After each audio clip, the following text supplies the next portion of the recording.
অবশেষে জানা গেল ভারতের হারের মূল রহস্য। সাউথ আফ্রিকার বিরুদ্ধে লজ্জাজনক হারের পরে ভারতীয় অধিনায়ক সূর্য কুমার যাদব স্পষ্টভাবে বলেছেন তাদের হারের মূল রহস্য কি ছিল। তার কথা সূত্র ধরে জানা যায় তাদের হারের পিছনে তাদের কোনো দোষ ছিল না। কথা প্রসঙ্গে বোলারদের কথা উঠলে ভারতীয় বোলার বরুণ চক্রবর্তী এবং হার্দিক পান্ডিয়া স্পষ্টভাবে জানান দেন এত রানের পিছনে একমাত্র দায়ী বুমরার সাড়া ভাঙা বলের কারণেই বরুণ চক্রবর্তী এবং হার্দিক পান্ডিয়াকে অতিরিক্ত রান প্রদান করতে হয়েছে। হার্দিক এবং বরুণ কখনোই ভাবি নাই বুমরা রানের ব্যাপারে এত কৃপণতা করবে, যার কারণে তাদেরকে বাধ্য হয়ে সামঞ্জস্যটা ঠিক রাখার জন্য একটু বেশি রান প্রদান করতে হয়েছে। হার্দিক এটাও বলেন এত কম রান তিনি কখনোই সাউথ আফ্রিকার কাছ থেকে আশা করেন নাই।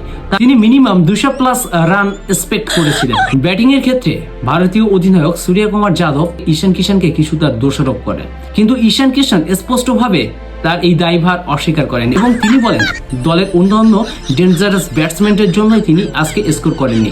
বিশেষ করে এত অল্প রানে সে রান করলে অভিষেক কি করবে এ কথা ভেবেই সে রান করে নাই। এদিকে অভিষেক শর্মা স্পষ্টভাবে জানিয়ে দেন এত লো স্কোরিং ম্যাচে সে যদি স্কোর করে তাহলে দলের অন্য সদস্যরা কি রান করবে।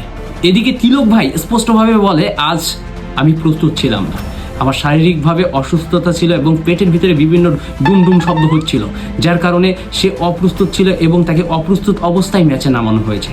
এক পর্যায়ে যে যখন খেলতে নামে তখন তার পেটের ভিতরে ডুমডুম শব্দ শোনা যাচ্ছিল, যার কারণে সে কিন্তু বাধ্য হয়ে ম্যাচ থেকে চলে আসছে। দলটির অধিনায়ক সূর্য কুমার যাদব তেমন কিছু বলে নাই, কিন্তু তিনি বললেন ডুবে এবং রিঙ্কু বেশ ভালোই ছয়, মানে তাদের কবজিতে যথেষ্ট পরিমাণে জোর আছে এবং বাকি ম্যাচগুলোই তারা ভালো রান করতে পারে নাই, তবে তাদের একটা ম্যাচে একটু সুযোগ দেওয়া যায়। এজন্য সে চিন্তা ভাবনা করলো আজকে কোনোভাবে স্কোর করবেন না, তাদের উপরে ম্যাচটা ছেড়ে দিয়ে সে চলে আসবে এবং সেজন্য একটা ছোট্টখাট্ট ক্যাচ দিয়ে তিনি আউট হয়ে গেলেন।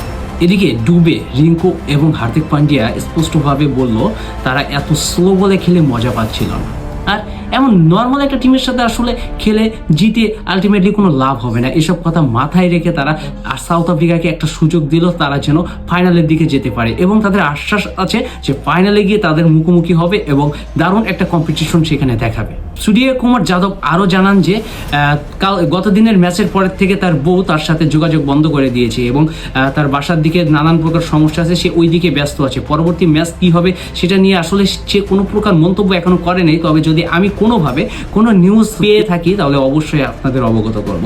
ততক্ষণ সাথে থাকুন, আমি আছি আপনাদের সাথে, দেখা হবে নেক্সট এপিসোডে।